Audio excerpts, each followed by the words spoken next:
വളരെ കുറഞ്ഞ സമയം കൊണ്ട് ഉണ്ടാക്കാവുന്ന നല്ലൊരു ബിരിയാണി റെസിപ്പിയാണ് ഇന്ന് ചെയ്യുന്നത്. നല്ലൊരു വെറൈറ്റി ടേസ്റ്റിലുള്ള ബിരിയാണിയാണ്. Welcome back to Sheeja's cube bites. ഈ ബിരിയാണി ഉണ്ടാക്കാനായിട്ട് ആദ്യം 3 സവാള വളരെ കനം കുറഞ്ഞ് ഒരേ കനത്തിലരിഞ്ഞ് ഗോൾഡൻ കളറായി വറുത്ത് കോരിയെടുക്കണം. ഈ സവാള വറുത്ത് ചേർക്കുമ്പോൾ ഈ ബിരിയാണിക്ക് നല്ല ടേസ്റ്റും ഫ്ലേവറും ആയിരിക്കും. അടുത്തതായിട്ട് ചിക്കൻ ബിരിയാണിയിലേക്കുള്ള ചിക്കൻ മാരിനേറ്റ് ചെയ്തെടുക്കണം. വലിയ പീസായിട്ടുള്ള ചിക്കൻ ആണെങ്കിൽ ഒന്ന് വരഞ്ഞു കൊടുക്കാം. 600 ഗ്രാം ചിക്കനിലേക്ക് 3/4 ടീസ്പൂൺ ഉപ്പ്, ഇനി മല്ലിപ്പൊടി, മഞ്ഞൾപ്പൊടി, എരിവിനനുസരിച്ച് മുളക് പൊടി, ഗരം മസാലപ്പൊടി, ജീരകം പൊടി ചിക്കനിലേക്ക് ഇട്ട് കൊടുക്കാം. ഫ്ലേവറിനനുസരിച്ച് മല്ലിയില ഇട്ട് കൊടുക്കാം. 1/4 കപ്പ് മല്ലിയിലയാണ് ഞാൻ ഇട്ട് കൊടുക്കുന്നത്. ഇനി വറുത്ത് വെച്ചിരിക്കുന്ന സവാളയിൽ നിന്ന് പകുതി ഇട്ട് കൊടുക്കാം. ഒരു ചോപ്പ് ചെയ്ത സവാളയും കൂടെ ഇട്ട് കൊടുക്കാം.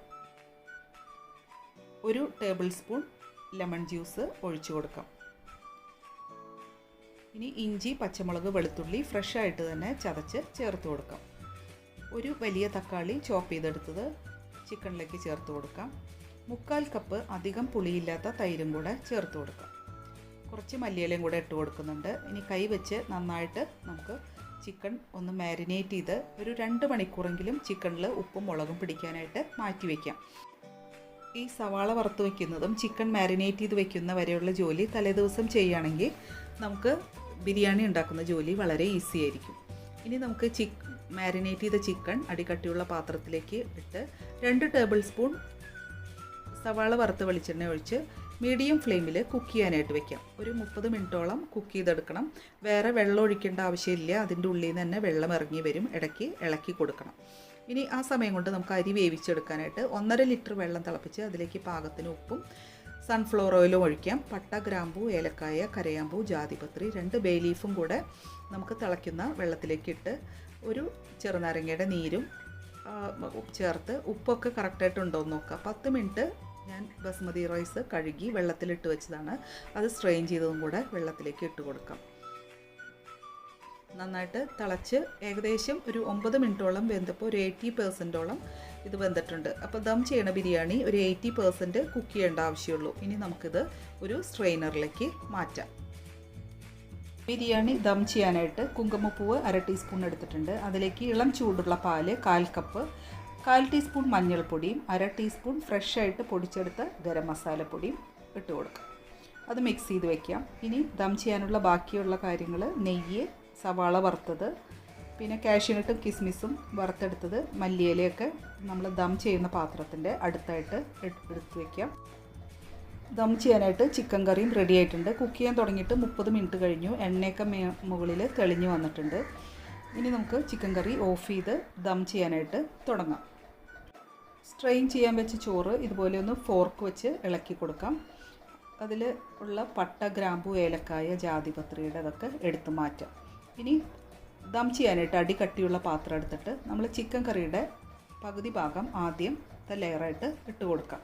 അതിന് മുകളിലായിട്ട് നമുക്ക് സ്ട്രെയിൻ ചെയ്ത് വെച്ചിരിക്കുന്ന ചോറിൻ്റെ പകുതി ഭാഗവും ഇട്ട് കൊടുക്കാം ദം ചെയ്യാനായിട്ട്.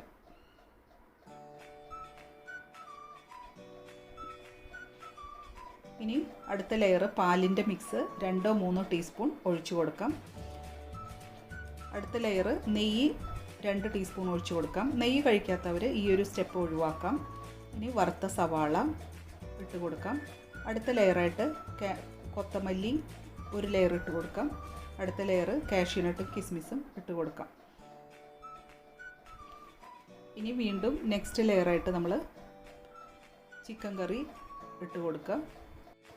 അത് കഴിഞ്ഞ് അടുത്ത ലെയറായിട്ട് നമ്മൾ ബാക്കി സ്ട്രെയിൻ ചെയ്ത് വെച്ചിരിക്കുന്ന ചോറിൻ്റെ പകുതി ഭാഗവും ഇട്ട് കൊടുക്കാം. ഇനി പാലിൻ്റെ മിക്സും വറുത്ത് വെച്ച സവാള, ചോപ്പ് ചെയ്ത മല്ലിയില, കാഷ്യൂനട്ട്, കിസ്മിസ്, പിന്നെ 2 ടീസ്പൂൺ നെയ്യും ഒഴിച്ചു കൊടുക്കാം. ഇനി നമുക്ക് അലുമിനിയം ഫോയിൽ എടുത്ത് ദം ചെയ്യാനുള്ള ബിരിയാണി പാത്രത്തിൻ്റെ മേലെ ഈ അലുമിനിയം ഫോയിൽ വെച്ച് നല്ല ടൈറ്റായിട്ട് കവർ ചെയ്തെടുക്കാം. നമ്മൾ ചൂടാക്കുമ്പോൾ ഒട്ടും ആവി പുറത്തു പോവാത്ത രീതിയിൽ നല്ല ടൈറ്റായിട്ട് കവർ ചെയ്ത് ടോപ്പ് വെച്ച് നന്നായി അടച്ചെടുക്കാം. ഇനി ഒരു ദോശത്തട്ട് 5 മിനിറ്റ് നന്നായി ചൂടാക്കി അതിൻ്റെ മേലെ ബിരിയാണി പാത്രം വെച്ച് ലോ ഫ്ലെയിമിൽ 30 മുതൽ 35 മിനിറ്റ് വരെ ചൂടാക്കിയെടുക്കുക. ചൂടാക്കുമ്പോൾ ലോ ഫ്ലെയിമിൽ വെച്ചാൽ മതി. ഇപ്പോൾ ഇവിടെ ബിരിയാണി പാത്രം വെച്ചിട്ട് 30 മിനിറ്റ് കഴിഞ്ഞിട്ടുണ്ട്.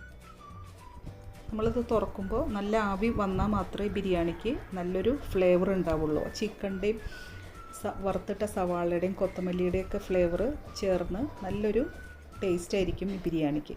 ഈ ബിരിയാണി ഇനി ചൂടോടുകൂടെ തന്നെ സെർവിങ് ഡിഷിലേക്ക് മാറ്റാം. ഈ ബിരിയാണി സെർവ് ചെയ്യുമ്പോൾ ചോറും ചിക്കൻ പീസസും കറക്റ്റായിട്ടുണ്ടോ എന്ന് നോക്കിയിട്ട് വേണം ഓരോ പ്ലേറ്റിലും സെർവ് ചെയ്യാനായിട്ട്. ഏറ്റവും മേലെയായിട്ട് കുറച്ച് വറുത്ത സവാളയും കാഷ്യൂനട്ടും കിസ്മിസും അതുപോലെ മല്ലിയിലയും മേലെ വരുന്ന രീതിയിൽ ഇട്ട് വേണം സെർവ് ചെയ്യാനായിട്ട്. എളുപ്പത്തിൽ ഉണ്ടാക്കിയെടുക്കാവുന്ന നല്ലൊരു ടേസ്റ്റിലുള്ള ബിരിയാണി റെസിപ്പിയാണ്. എല്ലാവരും ട്രൈ ചെയ്ത് നോക്കുക. ഒരു പപ്പടവും ഒരു റേത്തയും പിക്കിളും ഉണ്ടെങ്കിൽ ഈ ബിരിയാണി കഴിക്കാൻ ഒന്നും കൂടെ ടേസ്റ്റ് ആയിരിക്കും. നല്ല നല്ല റെസിപ്പീസുമായി വീണ്ടും കാണാം. Thank you.